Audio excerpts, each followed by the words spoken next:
Hello and welcome to the Phoenix 5 Info Show. I'm your host, Lieutenant Vince Lewis with the Phoenix Police Department Public Affairs Bureau, coming to you once again from police headquarters in beautiful downtown Phoenix. And I'm joined today by two special individuals, not only near and dear to the Bureau, but to me as well, good friends. One PIO sergeant, one former PIO sergeant and historian. Let me just go ahead and introduce our guests today. PIO Sergeant Brian Bower, welcome back to the show. Thank you. You're also with Silent Witness. Yep, silent witness, jack of all trades. Excellent. And then, of course, PIO or former PIO Sergeant and Phoenix Police Department historian. Yes. Sergeant Vinnie Cole. Yes. Another Vince. Vincent, what do you go by? Vinnie. All right, we'll call you Vinnie. I'll be LT. Yes, that works for me. So, real quick, I just want to cover two topics today with both of you.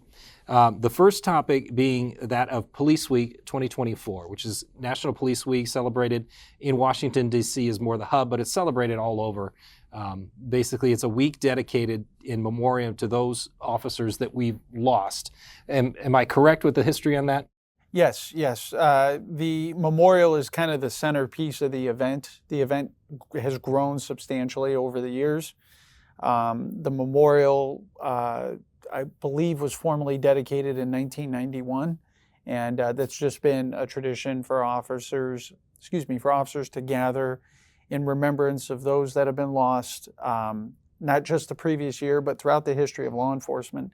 There's people's names on that wall that were line of duty deaths shortly following the Revolutionary War, so that encompassed all known line of duty deaths. So this is the National Law Enforcement Memorial in Washington, D.C. Sergeant Bower, you and Sergeant Cole went to the proceedings this year in 2024. Tell me about your experience. What were you there to do? What did you see? And what did you get out of it? Great honor to go. First time I've ever been. I've been on the department for 16 years and have never gone to that event before. I've heard about it, heard people going to it. This was the first time I was able to participate myself, and I was amazed by all the different events. Like Vinnie was saying, it might have started off in 1991 with just a couple of small things, a candlelight vigil, but it's grown so much, and they add new events to help memorialize all the officers that lost their lives in duty, as well as canines. I was very happy to see all the turnout from all the different departments around the country. There was Canadian marching bands, there was Canadian pipers, there were Canadian Mounties there was English bobbies there. So is more than just America. This was a remembrance of all officers that have lost their lives during the line of duty around the world. And it really caught my eye and made me feel very proud to be a police officer. And you were there with Public Information Specialist Yatsi Medina. So from the PAB team, you were there to chronicle what you saw, and you captured a lot of that and shared a lot of that with us on social media. Is that right? Absolutely, and it's still there for everybody to be able to see. You got to go to all the different events that I went to, got to see all the different officers, exactly why we were there, the reasons for making sure that we could memorialize these specific officers for Phoenix. We had one who lost his life in the line of duty in 1944. I was very intrigued to see that New York Police had officers from the 1860s that they were also honoring. I thought that ours was one of the older ones that we finally were able to go through the process, thanks to Vinnie here, but it was neat to see the Civil War era police officers being recognized for the service that they gave to the country as well. It's incredible. Sergeant Cole, you and I have covered this ad nauseum, but really to the benefit of not only the community, but the department and those of us that really wanted to see this story become memorialized. But tell us why you specifically were there. What did you go to do? So this was my 5th police week. I was a member of our honor guard, and I've also gone on my own. This year specifically was special because we were adding Officer David Starr Johnson to the wall, and he lost his life in 1944. Myself, retired Lieutenant Rob Septembre, and Commander Gabe Lopez, Commander Shane Dissatel, our entire executive our entire exec staff was very supportive and assisted with getting this done. There was a lot of research, and every year I've been, it's not an anomaly for there to be historic line of duty deaths that are recognized. Record keeping was not what it was, and there's somebody that has to go back through the files and look through and see because there's also a duty to protect the integrity of that wall. So you want to make sure every name listed belongs there. And the National Law Enforcement Memorial, along with local municipalities, go to great lengths to make sure that all those are true line of duty deaths. And in the case of Officer Johnson, the more time that passes, the less resources that become available. For STAR, namely, primary source documents are really what we have left, and that's things that were written at the time, typically by people involved. In law enforcement, that comes in the form of police reports and court transcripts. But the other thing people don't consider is over time you lose eyewitness and oral history. And that was something that's almost completely gone now there were people alive today that were alive in 1944, but nobody is still with us that served on the Phoenix Police Department alongside STAR that's alive today. Yeah. So you and I were able to walk through his footsteps not too long ago when we chronicled that and placed that on our social media. We did a video taking us to those locations, taking us to 2nd Street and Jefferson, the site of where Officer Johnson was murdered. The historical marker that is now there that is dedicated to his memory and permanently dedicates that space as hallowed ground to Officer Johnson, steps away from the old City Hall. Right. Where the second half of that story is. And you're able to see that in the mini documentary that we produced. It's on the Phoenix Police social media on our YouTube that talks about that whole story. But being there had to be impactful for you personally to see how this whole story come to fruition and memorialized in stone at the National Law Enforcement Memorial. How did that feel? It's so the biggest concern is you're always afraid of losing a story through time, and that happens. There's thousands of stories from everywhere, and not just our own, but organizations all over the world who have lost stories to time because people know them and they leave and then they don't document any number of things. The time myself and the research team who put all this together for Star Johnson spent, I started to feel like I knew him. And I learned as much about him as you could 80 years of separation. And I felt like I knew him as a person, and seeing his name on that wall. Star was the second officer I helped get on the wall, so I saw both of them. And there was a sentiment of relief in the sense of now their name is engraved in perpetuity. It will always be remembered, and every National Peace Officers Day it will be honored. So it was relief.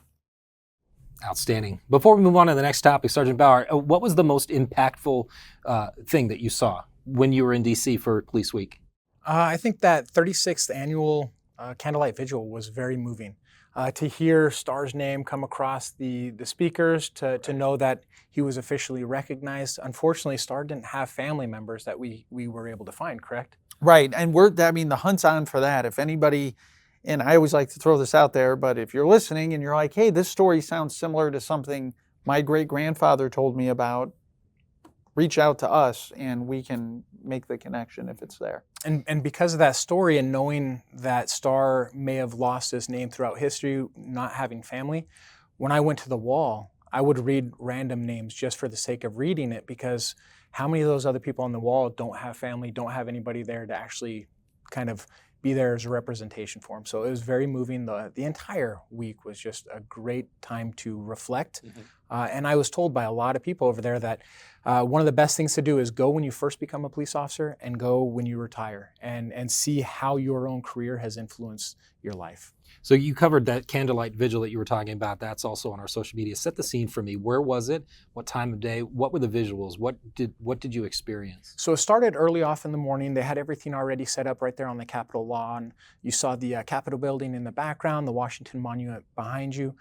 So just the iconic location of where this took place was just a great, amazing. A lot of history in that moment. Absolutely. But what was really neat is they had officers from all over the country, honor guards from all different departments that were forming a cordon so that the family could be escorted to their seats. It was still daylight at that time. Several buses coming up, more and more families coming off to honor the 282 officers that had lost their life that were paying respect for that particular year. So that was really cool to see. And then it transitioned into nighttime. Once the sun went down, we had all the speakers that were up there that were able to give some stories about their own personal challenges, their own personal losses and how it's affected their families. So it was able to captivate the entire audience. But just lighting that first candle and watching the lights spread across the entire mall, and then seeing it as it's a wave of lights going from the front to the back was astonishing. Must have meant a lot, not only for the people, the community and the officers in attendance, but the families of the fallen. That's incredible. I want to thank both of you for being here, but I want to hold on to you for just a minute. Both of you are in the service, or were in the service, but we're coming up on Memorial Day, which we'll be celebrating in 2024. There's always been this connection, I think, between the law enforcement service and those who have served in the military. But specifically to Memorial Day, I'm going to tap your historian funny bone there. Just give us a bit of history, what you know about Memorial Day, and see if you can relate it to police service.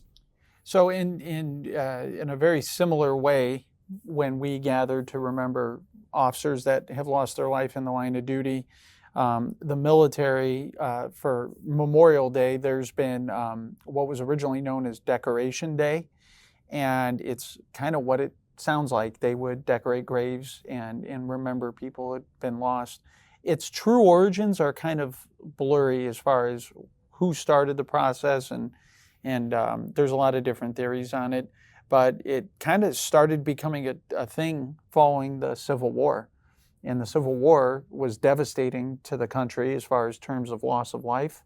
And it became an official federal holiday in 1971. So it's almost 100 years or over 100 years there before it was officially a holiday. And we've lost Phoenix police officers who were veterans, if either in the reserves or active. There's a tie there, right? Yes. Oh, yes. A couple of years ago, there was a lieutenant on the department who they were building the Marine Corps Museum, and it's still there in Quantico, and they were selling bricks. And officers could buy a brick for themselves, and there were, this is specific to the Marines, we have several of our line of duties with veterans in their own services, but officers on the department bought spaces for some of our fallen officers. I bought Officer Al Bloom's name, because each brick had 3 lines.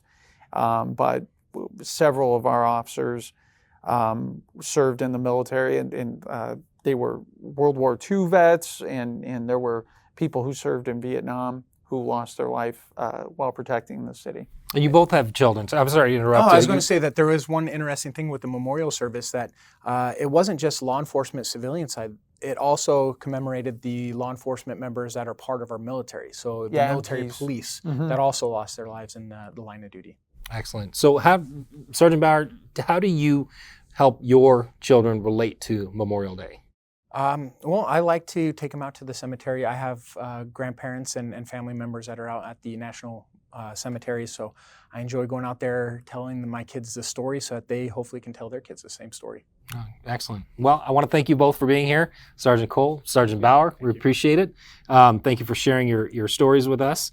I want to throw it back over to the community and just remind you that you too can help fight crime in your neighborhood by sending tips to Silent Witness. Visit silentwitness.org and call 480-WITNESS. Visit us on all social media platforms. We're hiring. Check out joinphxpd.com. And remember, we're all in this together.